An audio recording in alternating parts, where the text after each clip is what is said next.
दोस्तों, कल हर राज्य में अंबेडकर जयंती मनाई गई। जिसके पास जैसा था व्यवस्था उसने वैसा व्यवस्था किया। लेकिन सबसे ज्यादा अगर अंबेडकर जयंती मनाने वाला राज्य है तो वो है महाराष्ट्र। यहाँ पर लाखों के तादाद में लोग इकट्ठा होते हैं और बाबा साहेब को अभिवादन करते हैं। फिर चाहे अंबेडकर जयंती हो, भीमा कोरे गांव हो या यूनिवर्सिटी गेट पर, इन जगहों पर अंबेडकर वादियों की संख्या लाखों के तादाद में है। मैं वो देखकर हैरान रह गया कि इतने जनसंख्या में हमारा समाज है, बाबा साहेब को मानने वाला समाज है, फिर भी इस देश का पंत प्रधान हमारे समाज से क्यों नहीं है। पंत प्रधान बोले तो प्रधानमंत्री हमारे समाज से क्यों नहीं है। आज तक हमारे इस समाज से प्रधानमंत्री क्यों नहीं बन पाया, क्या कारण है। बाबा साहब के विचारों पर चलने वाले व्यक्ति के हाथों में बागडोर क्यों नहीं है। बाबा साहब ने कहा था कि राजनीतिक स्वतंत्रता और सामाजिक समानता जरूरी है, लेकिन शिक्षा के बिना ये दोनों अधूरे हैं। इसीलिए शिक्षा बहुत जरूरी है और बाबा साहब ने हमें संविधान में शिक्षा का अधिकार दिया। हमने शिक्षा हासिल की, हम पढ़ लिख गए, फिर हम में कहाँ पर कमी रह गई। बाबा साहब ने हमें संविधान के माध्यम से वोट करने का अधिकार दिया है। हमारे संविधान में मत का अधिकार एक ऐसी ताकत है जो किसी ब्रह्मास्त्र से कई गुना ज्यादा ताकत रखती है। फिर हम अपनी ताकत को पहचान क्यों नहीं पा रहे हैं। दोस्तों, आज हम इस वीडियो में बात करेंगे बाबा साहब के पॉलिटिकल मूवमेंट की। बाबा साहब का पॉलिटिकल मूवमेंट क्या था। डॉक्टर बाबा साहब अम्बेडकर ने 1936 में इंडिपेंडेंट लेबर पार्टी की स्थापना की और इसी पार्टी के माध्यम से 1942 में डॉक्टर बाबा साहब बी.आर. अम्बेडकर जी ने क्रिप्स मिशन के समक्ष अछूतों के राजनीतिक मुद्दों को प्रस्तुत किया था। लेकिन उनकी बात एक नहीं सुनी गई, क्योंकि यह कोई जातिगत संगठन नहीं है। अगर आपको राजनीतिक मुद्दों को रखना है तो आपके पास जातिगत संगठन होना चाहिए। आप जातिगत संगठन के माध्यम से ही अपनी बातों को रख सकते हैं।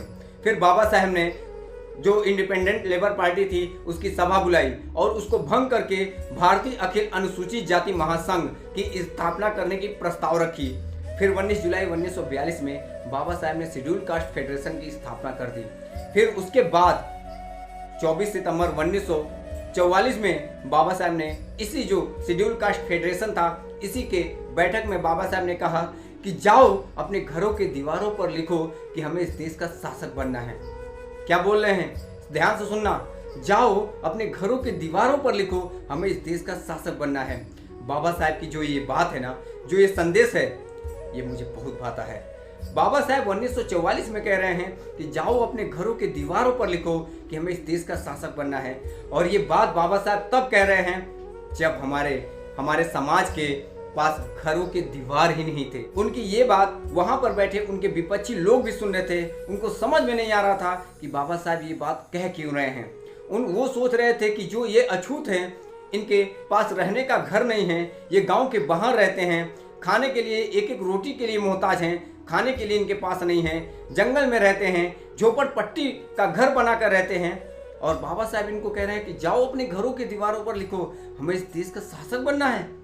बाद में उनको समझ में आया कि बाबा साहब ने उन्हें वोट करने का अधिकार दिया है, मतलब राजा बनने का अधिकार दिया है। जब झोपड़पट्टी से निकलकर बहुजन समाज बंगले में आ जाएगा तब अपने घरों के दीवारों पर लिखेगा और उस रास्ते पर चलेगा, तब बहुजनों का दौर आएगा।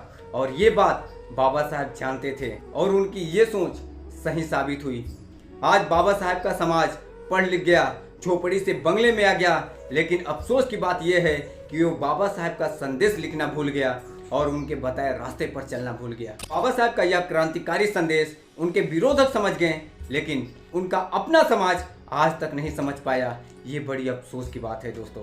बाबा साहब के समय उनका जो पक्ष था वो एक मजबूत संगठन था।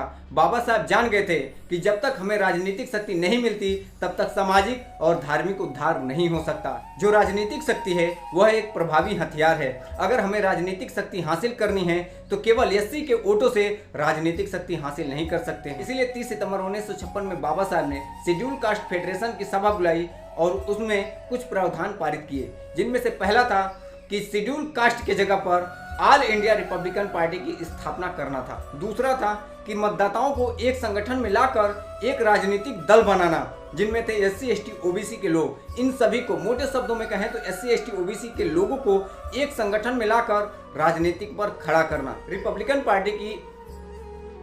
पार्टी की रणनीति और संविधान बाबा साहब ने खुद बनाया था। बाबा साहब ने उसके प्रस्तावना में कहा था कि ये जो पार्टी है स्वतंत्रता, समानता और बंधुत्व पर आधारित होगा। लेकिन रिपब्लिकन पार्टी की स्थापना से पहले ही बाबा साहेब का महापरिनिर्वाण हो जाता है, और जब महापरिनिर्वाण हो जाता है तो रिपब्लिकन पार्टी, जो नई रिपब्लिकन पार्टी है, उसकी स्थापना ही नहीं हो पाती है। बाबा साहेब के महापरिनिर्वाण के बाद उनके अनुयायी 1957 में आरपीआई की स्थापना कर देते हैं। आरपीआई बोले तो रिपब्लिकन पार्टी ऑफ इंडिया की स्थापना कर दी, और ये जो पार्टी थी 1952 से लेकर 1967 तक राष्ट्रीय लेवल पर थी। फिर उसके बाद से इसकी मान्यता धीरे धीरे खत्म कर दी गई। इसकी मान्यता इसलिए खत्म कर दी गई क्योंकि जो इनके संगठन में थे, इस संगठन में लोग थे, ये बाबा साहेब के बताए रास्ते पर नहीं चले, उनके उद्देश्यों पर नहीं चले। किसी ने एसटी और ओबीसी को जोड़ने का प्रयास ही नहीं किया, जिसके कारण वो पार्टी सिर्फ एससी तक ही सीमित रह गई। आज उस पार्टी का, जो बाबा साहेब का जो पक्ष है, उसकी क्या हालत है, ये आप और हम सभी जानते हैं। बहुजन समाज को वैचारिक रूप से खड़ा करके उनको एक संगठन में लेकर देश की सत्ता हासिल करना, यही सबसे बड़ा रिपब्लिकन पार्टी की जिम्मेदारी थी। लेकिन उन्होंने बाबा साहेब के हर संदेश को नजरअंदाज किया। बाबा साहेब ने कहा था कि कांग्रेस एक जलता हुआ घर है, इसके बावजूद रिपब्लिकन पार्टी उसी घर से दोस्ती करके खुश थी।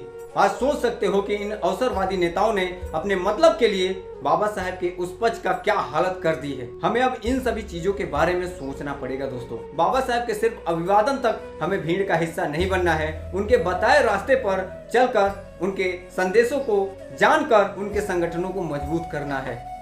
नमो बुद्धाय, जय।